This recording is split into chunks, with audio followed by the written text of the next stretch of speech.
बेटी का लोग गलत प्रयोग करते हैं। एक समाज को छोड़ करके दूसरे समाज में दे देते हैं। बेटी पर लोग रकम भी ले लेते हैं। बेटी को लोग पढ़ाते भी नहीं हैं, या बेटी में भी और बेटे में अंतर समझते हैं। अगर बेटी ही बढ़िया नहीं बनेगी तो संतान बढ़िया कहाँ से होगी? हमारे जीवन का भविष्य बढ़िया कैसे होगा? हमारे देश का भविष्य बढ़िया कैसे होगा? तो रोटी ईमानदारी से बना करके खाओ, ईश्वर का भोग लगा करके खाओ, जो भी मिल जाए उस पर संतोष करना चाहिए। तो रोटी बेटी को पढ़ाओ और बेटी को अपने वंश में ही विवाह करो। दूसरे वंश में विवाह करने का मतलब होता है वर्ण संकर बीज। वर्ण संकर का मतलब होता है जो जिस वंश से पैदा होता है उसी वंश का नाश करने वाला वो बीज होता है।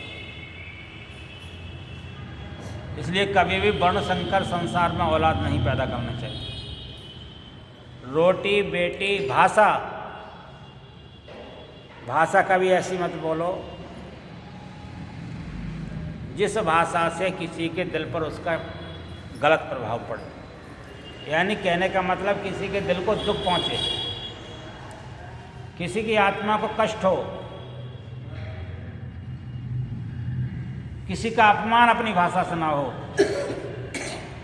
किसी की निंदा अपनी भाषा से ना हो, किसी प्रकार का ऐसा प्रयोग ना हो जो उस भाषा को बोल करके उसका प्रभाव किसी भी प्रकार से कोई गलत रेखा पकड़ता हो, गलत मार्ग पर चलता हो। तो भाषा बहुत आदमी को आराम से बोलनी चाहिए।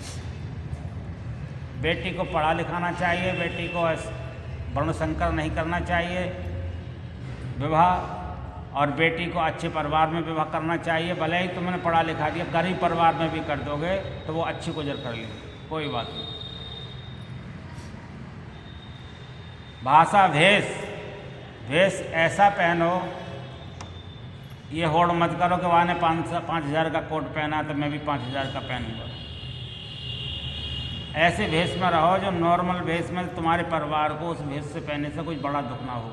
पता लगा शौक में ही सब निकाल देगा, अब हमें ऐसा भेष चाहिए, अब हमें ऐसा भेष चाहिए, अब हमें ऐसी ड्रेस चाहिए, अब हमें ऐसी ड्रेस चाहिए। ऐसे कभी भी नाजायज़ पैसे को बर्बाद नहीं करना। वो पैसा शादी में लगाओ, विवाह में लगाओ, बच्चों के खाने में लगाओ। भाषा, भेष।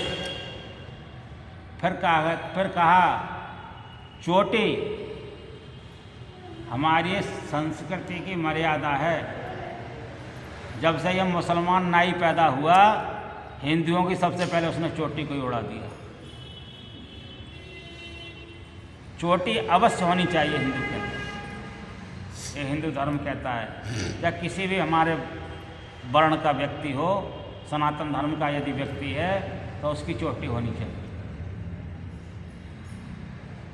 बिना चोटी के क्या दिखता है, क्या पहचान है कि हम ये मुसलमान है कि हिंदू?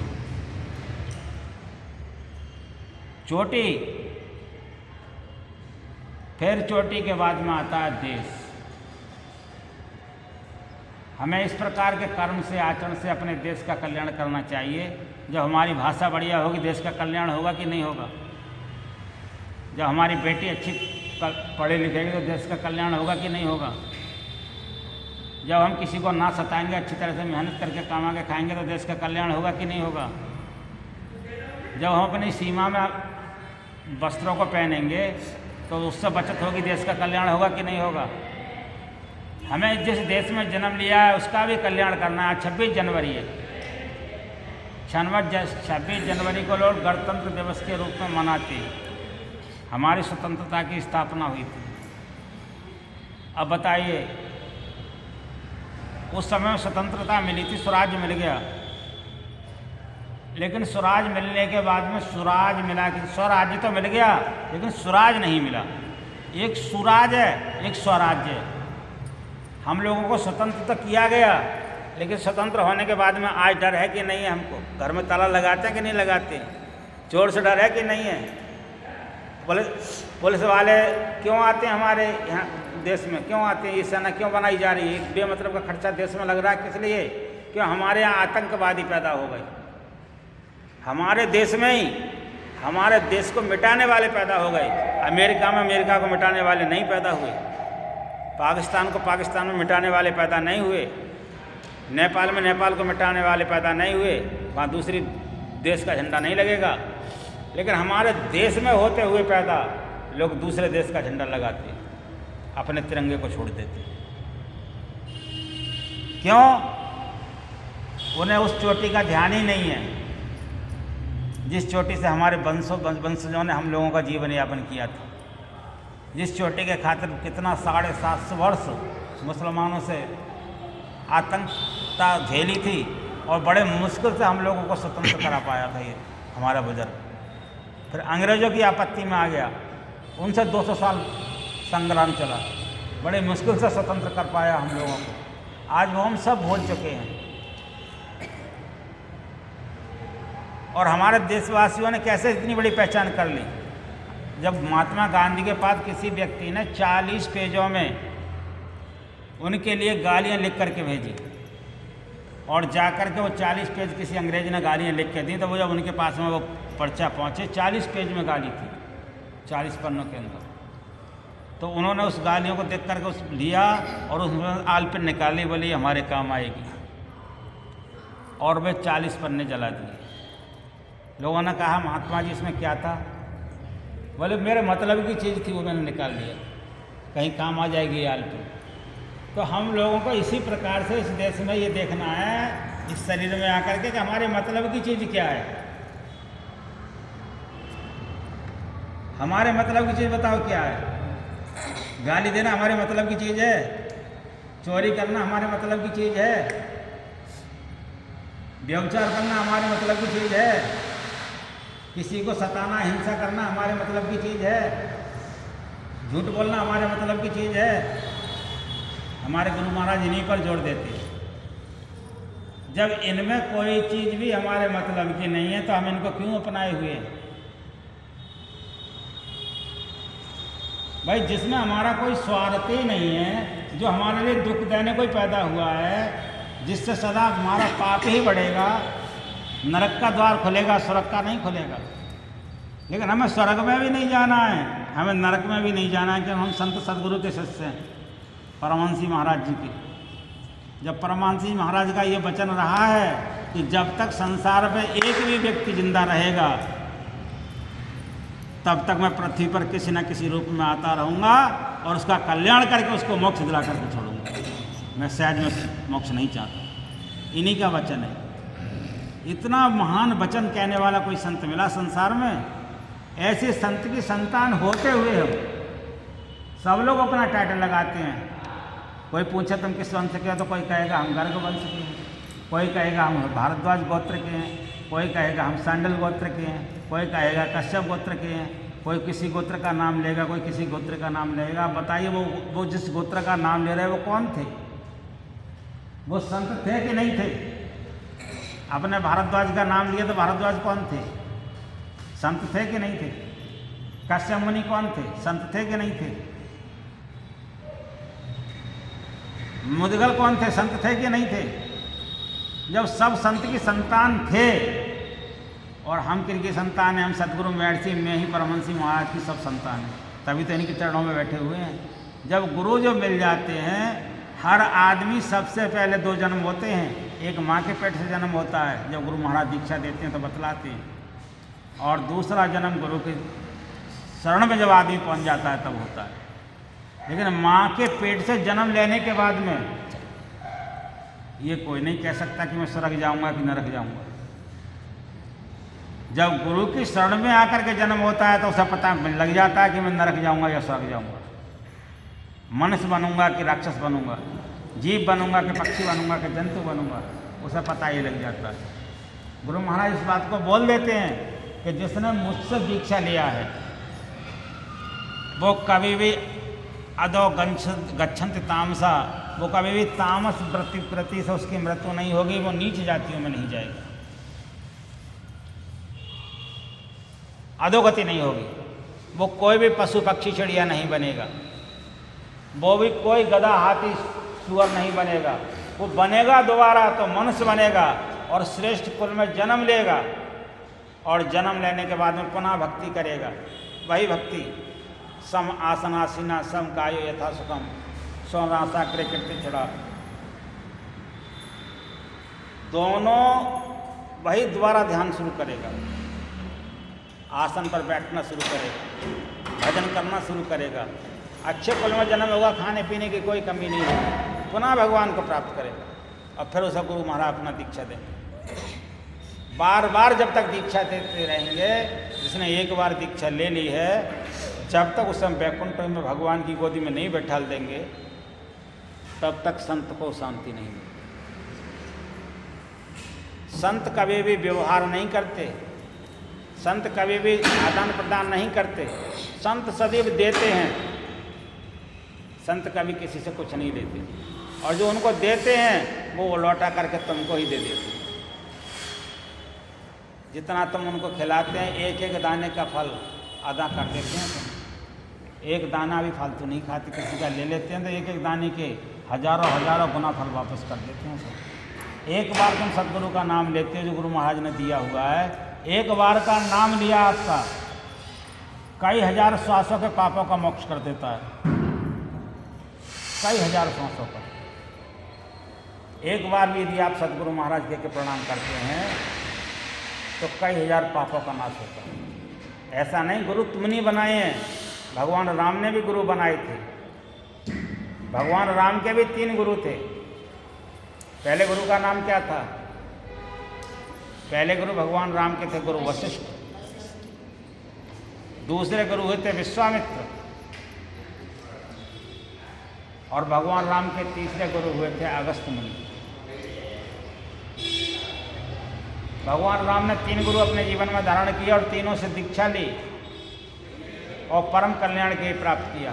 भगवान होते हुए भी उन्होंने 3-3 गुरु धारण किए। क्यों? कि हमको प्रेरणा दी कि जिस प्रेरणा से मैं आगे बढ़ा हूँ उसी लोगों से आप बढ़ सकते हैं। भगवान कृष्ण के भी 3 गुरु हुए थे, जबकि जिन्होंने जेल में जन्म लिया था। भगवान कृष्ण ने जेल में जन्म लेकर के क्या सिद्ध कर दिया? जितने भी संसार में मनुष्य हैं सब जेल में ही जन्म लेते हैं। कहोगे कैसे जन्म लेते हैं?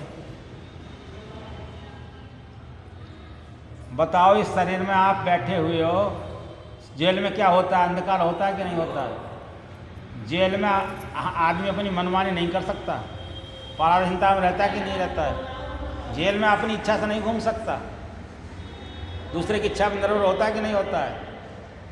आज यही तरह हम लोगों का जन्म हुआ है, और उसी जन्म में जन्म लेकर के भी हम आज भी जेल में हैं। भगवान कृष्ण ने ये हमको जन्म लेकर के सिद्ध किया कि इस समय भी आप जेल में हैं, प्रत्यक्ष में जेल में हैं। देखिएगा कैसे हैं, ये भी समझ लें। ये शरीर है हमारा मांस का। आदमी का जिस्म क्या है? जिस पर सदा है जवां। आदमी का शरीर क्या है? चूना गारा खून इसका, और ईंट है हड्डियां। चंद्र श्वासों पर टिका है ये ख्याली आसमां। मौत की बरजोर आंधी जब इससे टकराएगी, देख लेना ये इमारत राख ही हो जाएगी। बताओ, कोई अपने शरीर को चाहता है? जैसे जेल वाला आदमी नहीं, जेल वाला चाहे कि मैं जाकर के सड़क पर टहलूंगा तो टहल सकता है? नहीं चाहता है। हम भी नहीं चाहते हैं कि इस शरीर में हमें रह करके पीड़ा मिले, लेकिन पीड़ा मिलती है कि नहीं मिलती है? जेल में अंधकार होता है, हम जिसमें बैठे हुए, इससे कुछ दिख रहा है हमको? इसमें क्या भरा हुआ है? अंधकार की सिवा क्या है? इसमें मांस भरा हुआ है शरीर के अंदर। मांस के अंदर खून भी भरा हुआ है, और ये खून और मांस किस पर लगा हुआ है? हड्डियों पर, नसों के द्वारा इस पर संचाल भी चल रहा है, और उसी के अंदर विष्ठा भी मौजूद है। इसी हड्डियों के बीच के अंदर में ऐसी जगह है जो हमारा पेट है, नाभि के नीचे विष्ठा भी वहाँ इकट्ठी हो रही है। अच्छा, मलमूत्र भी वहाँ इकट्ठा हो रहा है। ये सब नरक है कि स्वर्ग है? नरक में आदमी अपनी इच्छा से नहीं रह सकता। इस शरीर में रहते हुए हम अपनी इच्छा से नहीं रह पा रहे हैं। इस शरीर में बुढ़ापा हम देखेंगे, इस शरीर में दर्द हम देखेंगे, इस शरीर में अपनों को बिछड़ते हुए हम देखेंगे, इस शरीर में अपना कोई साथ देने वाला भी हम देखेंगे। जितने भी साथी संसार में हमारे हैं, एक समय ऐसा भी आएगा कि कोई भी हमारा साथ नहीं दे पाएगा, कोई हमारा साथी नहीं होगा। ये हमें किससे पता लग रहा है? मत कीरत गत भूत बलाई, जब जे जतन जहाँ जे पाई, सो जानो सत्संग प्रभाव, लोको वेद न आनु पाऊ। सत्संग के प्रभाव से जो मिलता है वो लोक में नहीं, वेदों में मिल सकता है, और ना कोई दूसरा उपाय जो सत्संग देता है।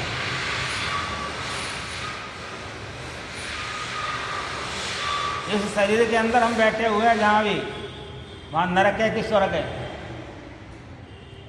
बताओ। जब इसमें मांस भरा हुआ है तो मांस को कोई अच्छा लगता है किसी का?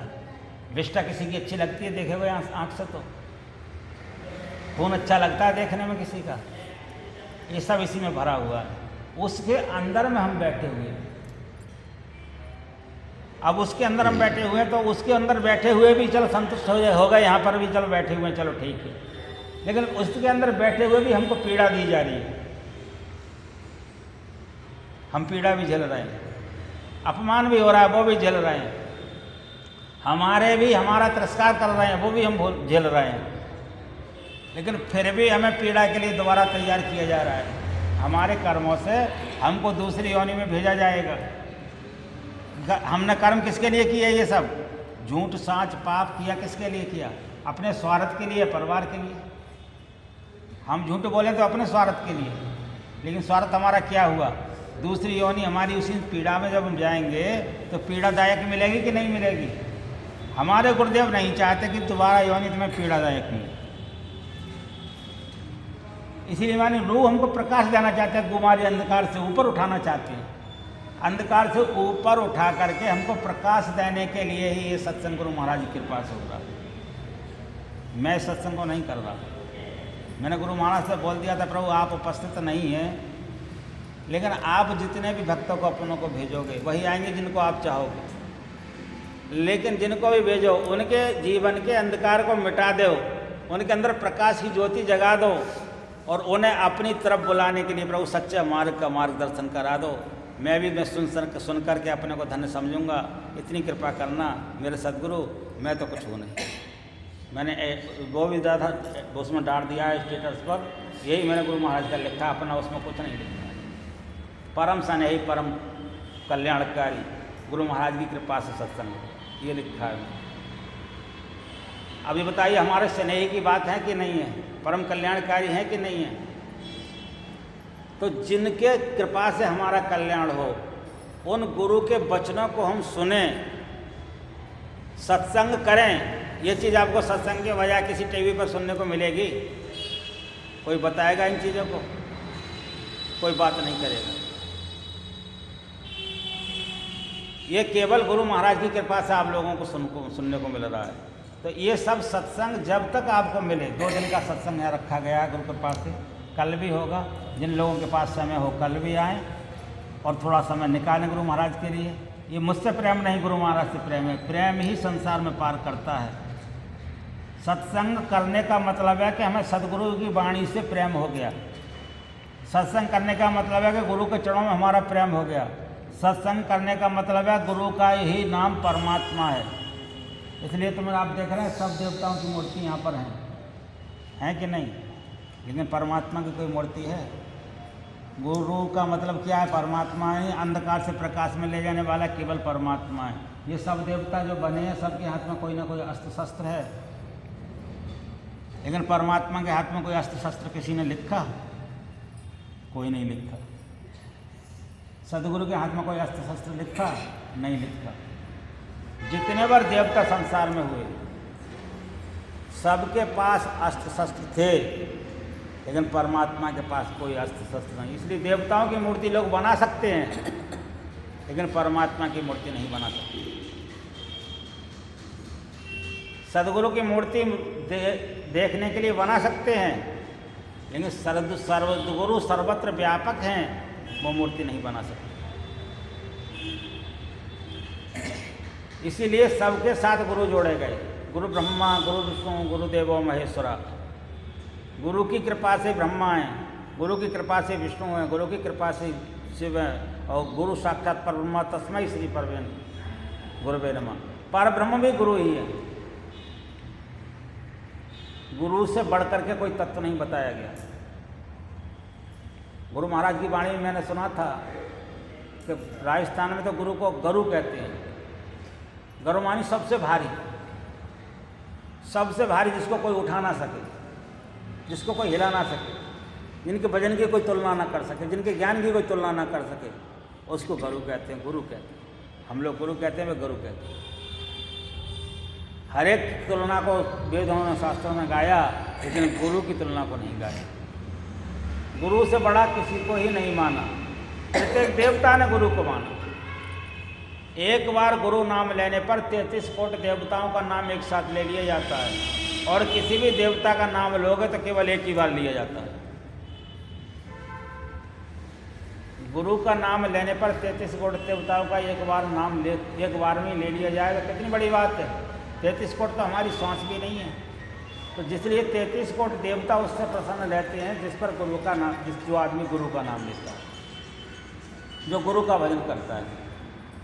इसलिए गुरु नाम को गुरु गायत्री भी कहते हैं। गायत्री मंत्र का भी मतलब है प्रकाश, अंधकार से प्रकाश में ले जाना, और गुरु का मतलब ही है अंधकार से प्रकाश में ले जाना।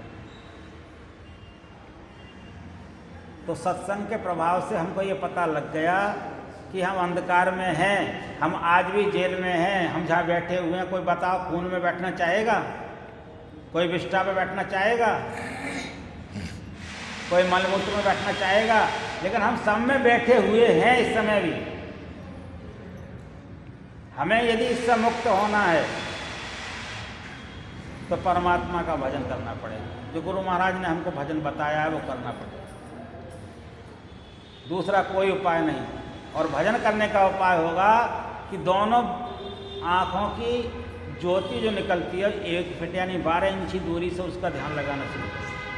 दोनों को एकत्रित करना सीखें। 12 इंच दूरी से अगर तुम्हें तुरंत एक ही जगह लगाना चाहा तो आँखों में दर्द शुरू हो जाएगा, आँखों की पुतली घूम सकती है, फिर तुम्हें आँखों की दवाई लगानी पड़ेगी।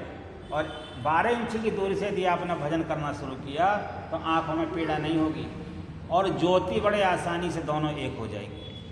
और जैसे ही दोनों ज्योति एक होती हैं तैसे ही बिंदु का प्राकट हो जाता है।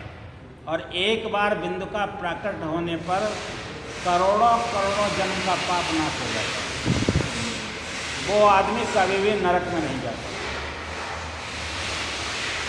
नरक में वही जाएगा जो नरकीय कर्म करेगा। भजन करने वाला नरक में नहीं जाएगा। गुरु के मंत्र का विशेष जाप करो, वाचिक जाप करो, उपांशु जाप करो, फिर मानस जाप करो। मानस जाप में ही ध्यान अपने आप प्रारंभ हो जाता है। फिर ध्यान जब आरंभ होता है तो सबसे पहले दृष्टि योग करो। अब दृष्टि योग जब तुम्हारा बनना शुरू हो जाए तो तुरंत आत्मयोग करो। फिर आत्मा के दर्शन के लिए शब्द योग करो, शब्द योग के साथ में आत्म योग करो। आत्मा और परमात्मा दोनों तुमको एक ही कमरे में मिल जाएंगे। लेकिन मैं और मेरा दोस्त एक ही मकान में रहते हैं। अफसोस तो इस बात का है कि मुलाकात नहीं होती। क्यों नहीं होती? कारण क्या है?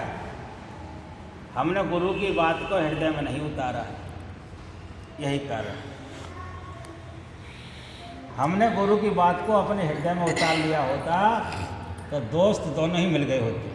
न तो आत्मा मरने वाली है, न परमात्मा मरने वाला है। न आत्मा अलग है, न परमात्मा अलग है। कोई दूरी बतला नहीं सकता। लेकिन अफसोस इस बात का है कि हम अपने गुरु से प्रेम नहीं कर पाए। हम अपने गुरु के वचनों को नहीं उतार पाए अपने हृदय में। हम अपने गुरु के आचरण को अपने हृदय में लेकर के उस हिसाब से नहीं चले जो गुरु महाराज ने हमको बतलाया। यही कारण है कि हम दोनों हैं तो एक जगह, लेकिन जन्म निकल जाएगा, दर्शन होना असंभव हो जाएगा। अगर दर्शन चाहते हो, बार बार सूरदास जी कह रहे थे ताते से ये दुराई, ताते से ये दुराई। क्यों कहा उन्होंने संतन अपनी वाणी में? उन्हीं संसार में तुम जिनके साथ जुड़ रहे हो उनसे कुछ मिलने वाला नहीं है। उस ईश्वर का भजन कर लो और अपना परम कल्याण कर लो। यही गोस्वामी तुलसीदास ने लिखा अपनी वाणी से, सो परित्र दुख पावई सिर धुन धुन पछताएं, काले कर्म ईश्वर मिथ्या दोष लगाएं। कौन पछताएंगे बताओ? नहीं, वो पछताएंगे जो गुरु महाराज की वाणी को आज सुन करके ठुकलाते रहेंगे, जो गुरु महाराज का चिंतन भजन नहीं करेंगे, जो गुरु महाराज के दिए हुए नाम का स्मरण नहीं करेंगे, उन्हीं को पछताना पड़ेगा इस शरीर के छूटने के बाद में। फिर मनुष्य योनि सहज में हाथ नहीं आती। किसी का भी अपमान कर लो चलेगा, लेकिन ध्यान रख लो गुरु का अपमान करना मत सीखो। गुरु का अपमान यही नहीं है कि गुरु के सामने प्रणाम कर लिया बाद में जो मर्जी कर रहे हैं, ये अपमान है। गुरु जिस वाणी को बोल रहे हैं उस पर अमल करो। गुरु महाराज ने जो हमसे कहा है उसको सुनकर के समझो और उस पर चलना सीखो। यह गुरु महाराज का सम्मान है, यही गुरु महाराज का प्रणाम है। या नहीं प्रणाम कर लिया और मनमानी कर रहे हैं, ये प्रणाम नहीं है, ये प्रेम नहीं है गुरु महाराज से।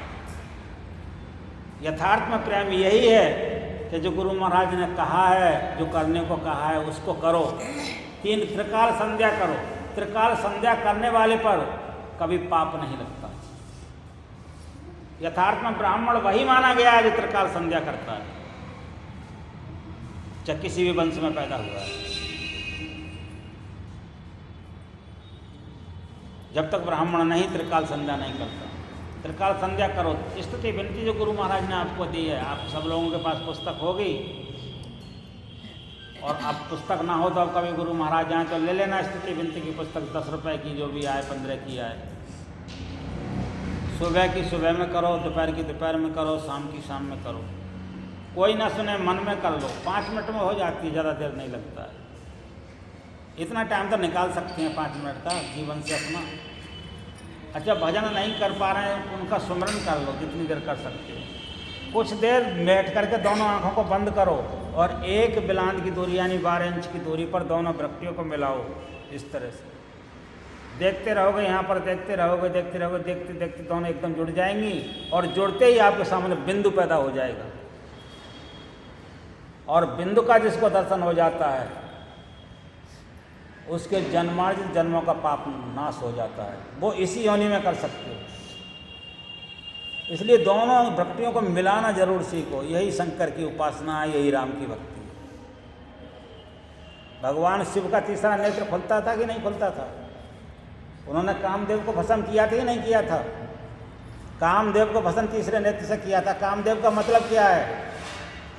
इंद्रियों के अंदर जो कामनाएं उत्पन्न होती हैं, जैसे आंख देख करके किसी की तरफ लुभाना, कान सुन करके किसी की बातों से प्रसन्न होना, किसी से नाराज होना, कभी जीभ से अच्छी चीज़ खाना तो उसका खुश होना, कभी गलत चीज़ खाना तो खुश होना, कभी शरीर से एक दूसरे के खाल से स्पर्श होना, उससे प्रसन्नता करना, ये सब काम रूप में आते हैं।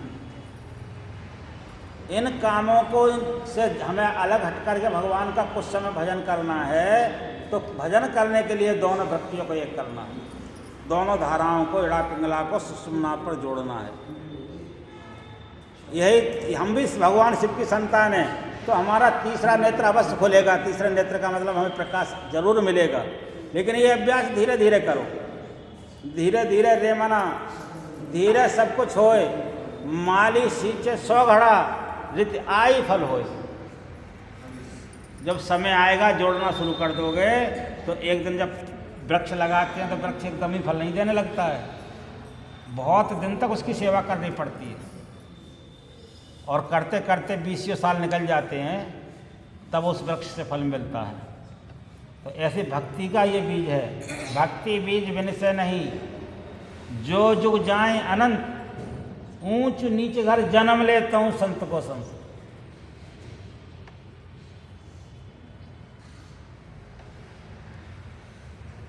अगर ये आपने जोड़ना शुरू कर दिया तो किसी भी कुल में जन्म लोगे, लेकिन आपकी शांति कभी भंग नहीं होगी। धन संचय तो शीलता, दूजा परम संतोष, ज्ञान रतन भाजन भरो, असल खजाना रोप। ज्ञान रतन, ये सत्संग ही ज्ञान रतन है, इसको बढ़ते रहो, यानी सत्संग करते रहो। इसी बात को हमारे गुरु महाराज कह रहे हैं, सत्संग नित और ध्यान नित रहिए, करत सल्ला। व्यभिचार, चोरी, नशा, हिंसा, झूठ तजना चाहिए। शीलता का धन संचलो, सबसे प्रेम दृष्टि से देखो कि सब क्यों देखो कि तुम्हारे अंदर जो प्रकाश परमात्मा ने दिया है वो सामने वाले के अंदर भी दिया है, उसके अंदर भी वो बैठा हुआ है। इसीलिए उसको प्रेम दृष्टि से देखो, उसके अंदर अपने गुरु को देखो। कहने का तात्पर्य मूर्ति को प्रणाम करो जरूर, लेकिन मूर्ति में भी अपने गुरु को देखो, तब प्रणाम करो। ऐसे भाव बना लो, प्रेम हो जाना चाहिए गुरु के चरणों में। जैसे ही आपके अंदर प्रेम पैदा होगा वैसे प्रकाश पैदा होगा, जैसे प्रकाश पैदा होगा वैसे परमात्मा पैदा हो जाएगा तुम्हारे सामने। न तुम अलग रहोगे न परमात्मा अलग रहेगा। मीरा की कहानी आपने सुनी होगी। मीरा के पास क्या नहीं था, गुरु महाराज ने अपनी वाणी में सुनाया है। बताइए मीरा के पास क्या नहीं था? कोई ऐसी वस्तु थी जो मीरा के पास नहीं थी? चित्तौड़ के राजा की राजरानी थी, और जो राजरानी उसके पास सोने के चांदी की कमी हो गई, उसके पास सेना की कमी हो गई, लेकिन उसने सब कुछ त्याग दिया था। राजा को ये बड़ा बुरा लगता था। भक्ति मार्ग पर चलने वाले के लिए 1000 बाधाएं उत्पन्न होती हैं, लेकिन ध्यान रखना उन 1000 बाधाओं को निपटाने वाले भगवान तैयार रहते हैं भक्ति वाले के साथ। एक बाधा नहीं, पग पग पर बाधा उत्पन्न होती है, श्वास श्वास पर बाधा उत्पन्न होती है। वही बाधा एक दिन प्रकाश बन करके संसार में तुमको चमकाती है। मीरा के साथ भी ऐसा ही हुआ था। मीरा के पति ने नहीं उनके लिए जहर का प्याला भेजा था। मीरा के पति ने ही उनके लिए जहरीला सर्प भेजा था, जो पुष्पों का हार बन गया था, और जो जहर जो था वो अमृत बन गया था। और सब कुछ छोड़ करके मीरा ने कहा कि प्रभु मैं तो बस तेरे अब निकट आना चाहती हूँ, अब मेरे से संसार का दुख नहीं झेला जाता। संसार वाले तुझे पहचान नहीं पा रहे और मैं तुझको छोड़ नहीं पा रही। ये संकल्प करके मीरा ने अपना प्रस्थान कर दिया और वृंदावन में आ गई और कहती हैं, अरे कन्हैया मेरे गुरु ने तेरा ही रूप दिया था, मुझे अपने गुरु पर पूरा भरोसा है। अगर जो मेरे गुरु ने सच्चा रूप दिया और मेरा गुरु सच्चा है तो तू मेरे सामने प्रकट होके आ जा। आज मैं तुझसे एक बात कहना चाहती हूँ। मीरा का ये कहना हुआ, उसी मूर्ति से भगवान प्रकट हुए। इसी कलयुग में 350 वर्ष हुए, ज़्यादा समय नहीं हुआ है। गुरु की वाणी पर विश्वास किया और गुरु की वाणी पर विश्वास करके उन्होंने मीरा ने भजन किया। गुरु जो तुमको कह दें यही तुम्हारा ईश्वर है तो समझ लो वही तुम्हारा ईश्वर है।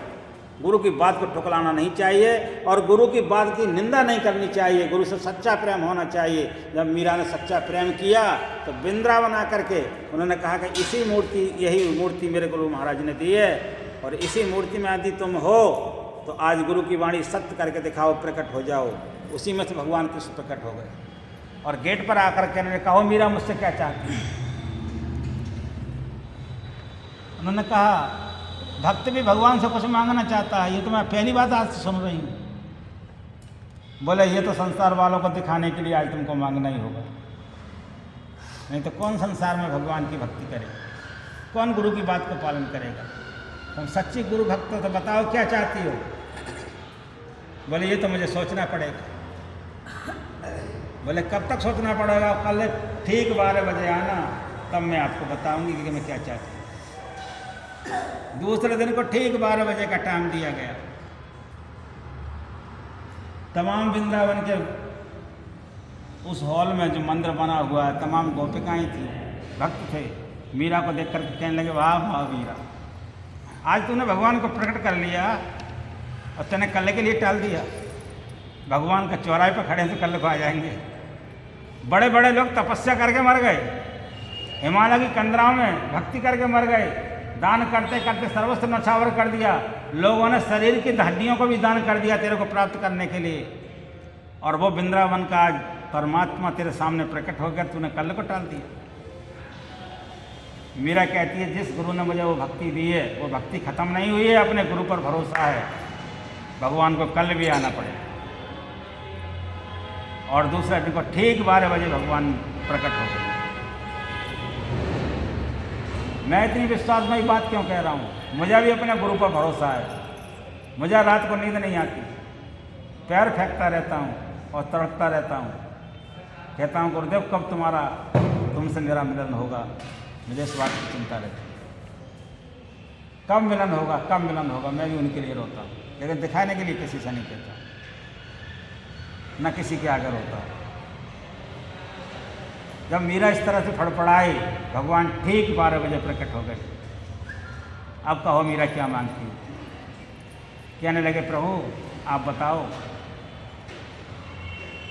इस शरीर से भक्ति मैंने किसके की? आपकी? कहने लगे हाँ। अब इस शरीर को लोग जलाएगा, कोई इसकी धूल फेंक उड़ाएगा, कहीं किसी के पैरों तर खुलेगी, कोई गंगा में जाकर के डालेगा, कोई इसके जल को पिएगा, इन हड्डियों के। अच्छा लगेगा, दुष्ट भी पिएगा, दुष्ट भी तोंदेगा इस हल्की हड्डी को जला करके राख को। कहाँ कहाँ जाएगी? उसका भत्ता तो होता नहीं है, मरकट की राक्षसी बढ़ती रहती है। तो शाम को संध्या होती है, धूल सी छा जाती है, उस समय संध्या करने का मतलब क्या होता है? उस समय में मरकटों की दाद को वो उड़ाते हैं, भोलेनाथ के जो गढ़ होते हैं। उस समय में संध्या करनी चाहिए विशेष रूप से। कहीं किसी की हमें ऐसी धूल आकर के दांत टच कर दे जो हमारा मन विपरीत हो जाए, हमारा मन गुरु महाराज के भजन से हट जाए, हम संध्या न कर पाएँ, हमारा मन विचलित होकर के हम खाना खा करके सोने लग जाएं।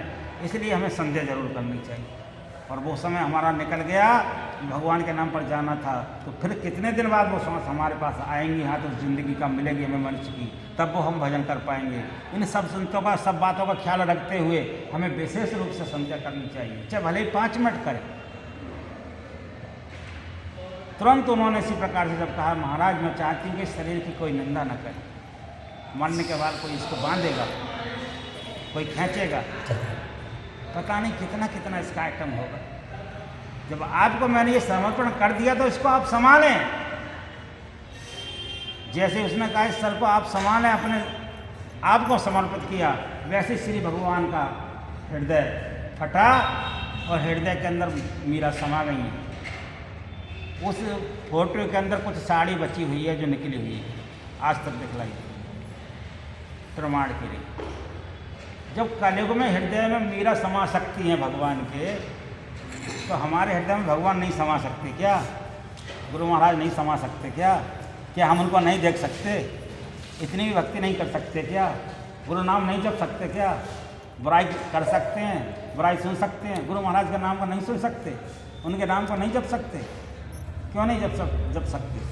हम भी यहाँ पर सब कुछ प्राप्त कर सकते हैं। मीरा के गुरु थे रविदास जी महाराज, रैदास जी भक्त।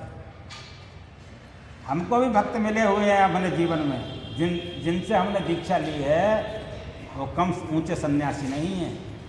हिमालय की कंदराओं में उन्होंने तपस्या की, कम पहुँचे हुए संत नहीं है, इनके दर्शन के लिए लोग तरसते हैं। ऐसे संत से हमने दीक्षा ली है, इसलिए हमें अपने गुरु पर गर्व होना चाहिए और मिलकर के सबको ये प्रतिज्ञा करनी चाहिए कि हमें गुरु महाराज के संग को आगे बढ़ाना है, हमें सत्संग को आगे बढ़ाना है, ना कि पाप के संग को, हमें धर्म को आगे बढ़ाना है, ना कि पाप को। हमें सबको मिलकर के देश के लोगों का कल्याण करना है, ना कि देश का हानि करनी है। ये दृढ़ संकल्प 26 जनवरी को हमारा होना चाहिए और गुरु महाराज का भजन करना चाहिए।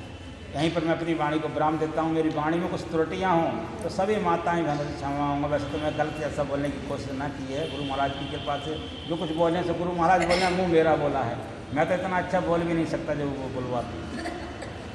प्रेम से बोलो श्री सद्गुरु महाराज की जय। कीर्तन